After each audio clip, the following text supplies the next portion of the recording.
Hello guys, welcome back to another The Bored Chef. Today we are making macaroni and cheese. I want to see how it turns out. This recipe is one I found actually one of my more favorite in the world.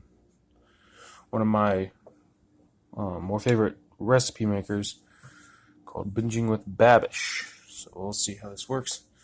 You're supposed to melt 2 tablespoons of butter into a pan. That's going to take a little bit, so let's just let it for a bit.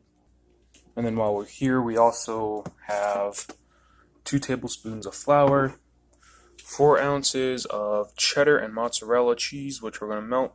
For the macaroni, I'm just going to use the Kraft Bear, whatever this is, Paw Patrol noodles, because I'm not fancy, and I don't think anybody else is, so if you want to make this, this is how I'm doing it. You can excuse the mess, it's pretty bad. So while that is finishing melting, which it looks like it's going to be done pretty soon, you do also need a cup of milk. So I'm going to do that real quick. As you can see, it's all buttered, all the butter has melted thoroughly. We're just going to shake, and then we're gonna beat this until it has like a blonde coloring to it, just like that. You're probably gonna want to turn down the heat at this point.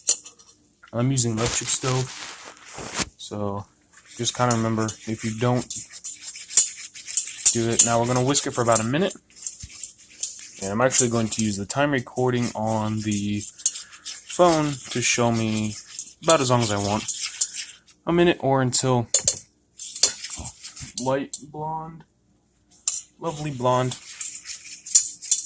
kind of like this. Yeah, and it doesn't really seem like the flour is going to do much, but what it does is it gives us this nice really color, and it brings it all together, which I really like. I really enjoy this part. So let me stop. I have the milk. You should use 2%. I have skim, because that's all we have. Now we have about a cup here. Now we're not going to pour it all in at once. We're going to drizzle it very, very slowly until it's all in. We're going to stop to whisk every once in a while, because the milk is like the integral part of it all. It's going to give off a little bit of steam. That's going to be alright. And those little curds things are what you really want. Oh, I did not drizzle that in. But yeah, you can kind of see what the effect I'm going for.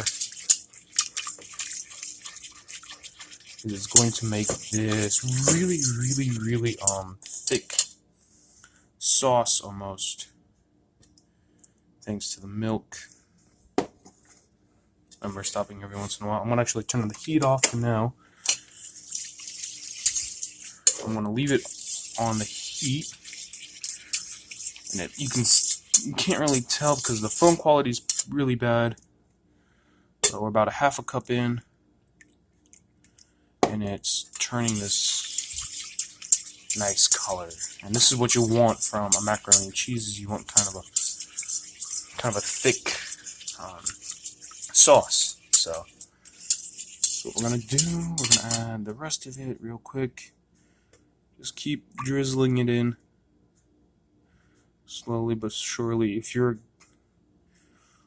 not confident about how much you need, always just kind of remember that it doesn't have to be perfect. You're not making it for a king or anything. I'm going to turn the back on, and then I'm going to whisk it for a bit.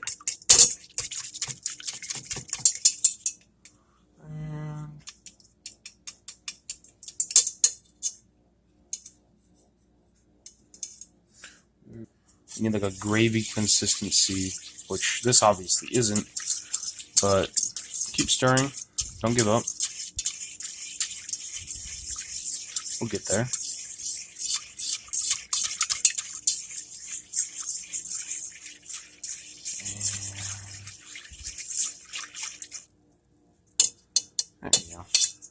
That's more like it. It's kind of, you can kind of feel a little bit of resistance. It's not sticking or anything, which was the one thing I was kind of concerned about adding the flour in.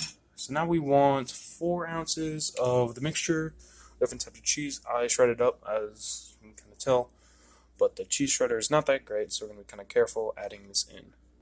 Don't worry, I did wash my hands before this.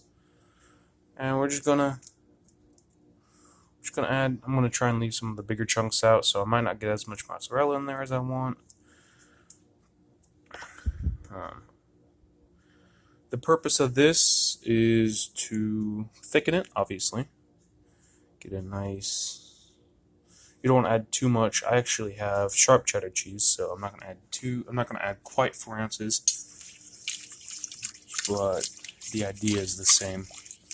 One of the best things I like about using sauces is that if the sauce isn't correct in any way, you can always make it a little easier, a little better.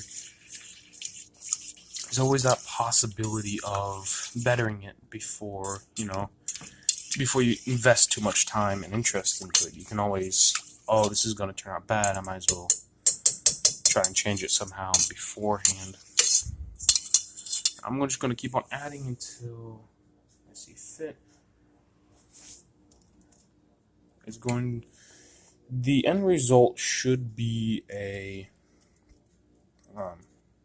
cheese sauce. It should melt down the cheese. Now, me being the smart person I am, I didn't have it on that high of a temperature in fear of burning the butter. So, but you can kind of tell it's getting there.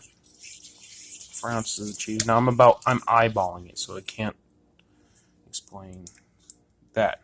Here, I don't know if I got a good shot of it or not. There we go.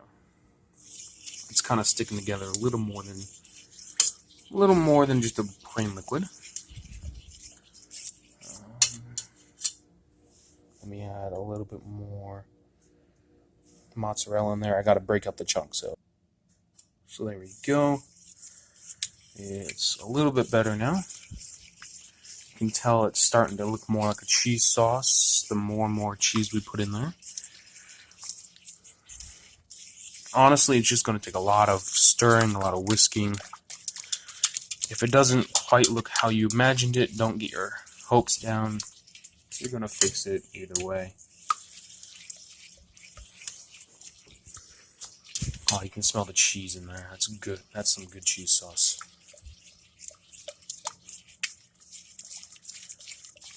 Now, okay, see how it's all melted in, it's all integrated.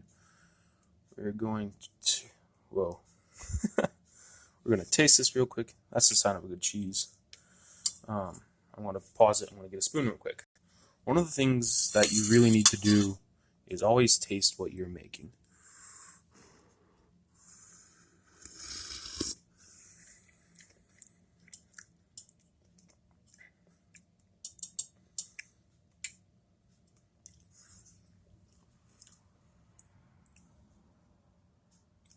It tastes like a really good cheese sauce.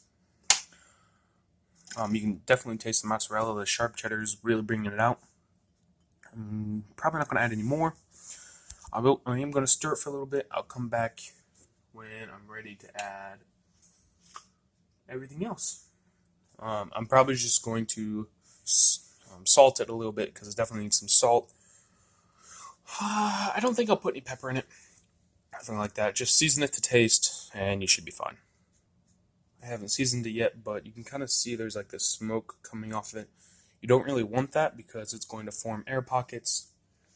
If it gets too hot, you can kind of see some. There's one right there. Yeah, you don't really want that, especially in a cheese sauce. I seasoned it a little bit.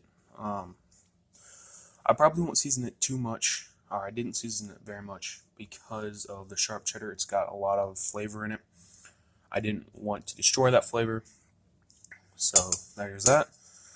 I'm going to start with the macaroni, I guess. Now for the macaroni, I am literally just going to follow the instructions on how to do this, except I'm going to add milk,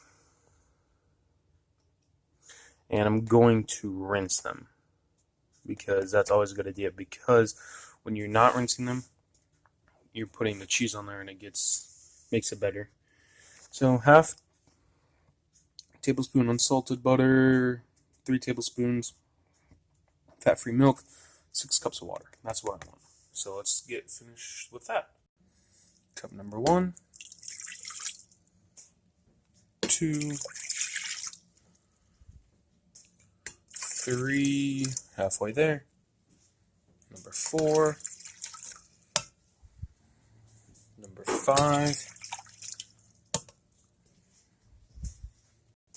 and number 6. We got some unsalted butter, which I already used some in the cheese sauce, but we're going to use some more. Actually, I just thought about it. That's if you're making this. All we need to do is boil the macaroni and cheese, or the macaroni. So if you're going to make this recipe, don't follow these last two. Just get the 6 cups, bring it to a boil, which I'm going to do now. I put it at the highest temperature so the second highest, just to make sure it gets hot rather quickly. Okay, I covered it. When it starts to bubble, this is going to get, that way I know that it's going to that it's boiling. Kind of made a little bit of a mess, but I'm going to open this up, get it ready, and I'm going to clean up. So 1, 2, 3, edit. As a chef, you always have to taste what you're cooking. Always have to taste what you're cooking.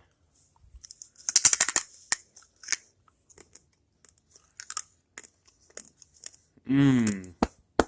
Yummy. Okay, so the water is not quite boiling, but it's hot enough that it's steaming and that there's bubbles on the bottom of it. So we're just going to dump it all in. You're going to stir for you're going to let them cook for about 11 to 12 minutes. Obviously, you're going to want to stir.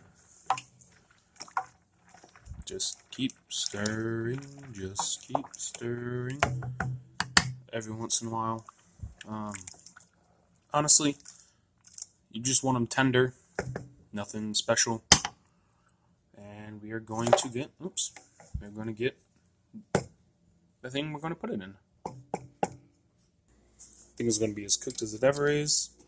So let's get to pouring. I don't know how well I'm going to do with holding this camera, but I'm not going to try it, so let's pause it and I'll get back to you. When you have it, always make sure to shake it. That way you get all the excess water off of it. Pour it back in.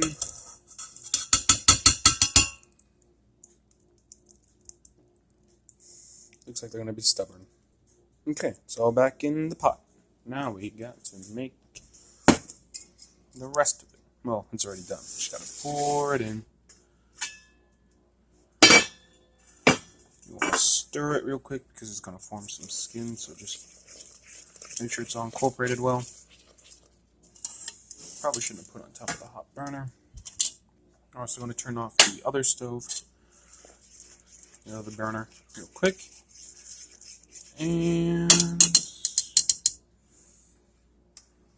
I'm just going to pour it in. You're going to want to get a spatula or a scraper or something to help, so I'm going to do that real quick. Okay, there it is. Let's stir it a little bit.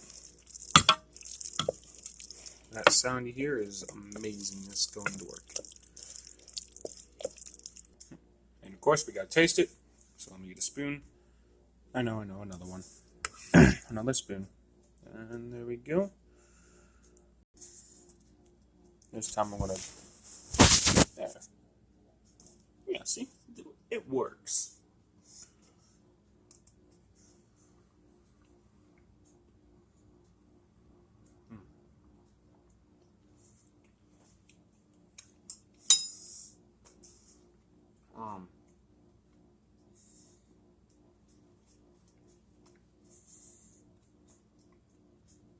Definitely not enough salt in there. Should add some more.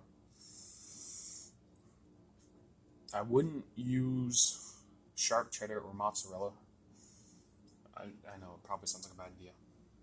Obviously, just regular cheddar would work perfectly with this. All in all, it's macaroni and cheese. I mean, obviously, if you put some breadcrumbs on it, stuck in the oven for a while, it'll make it taste a lot better. But yeah, I am now going to grab myself some ketchup. I'm going to enjoy to the best that I can. See you later.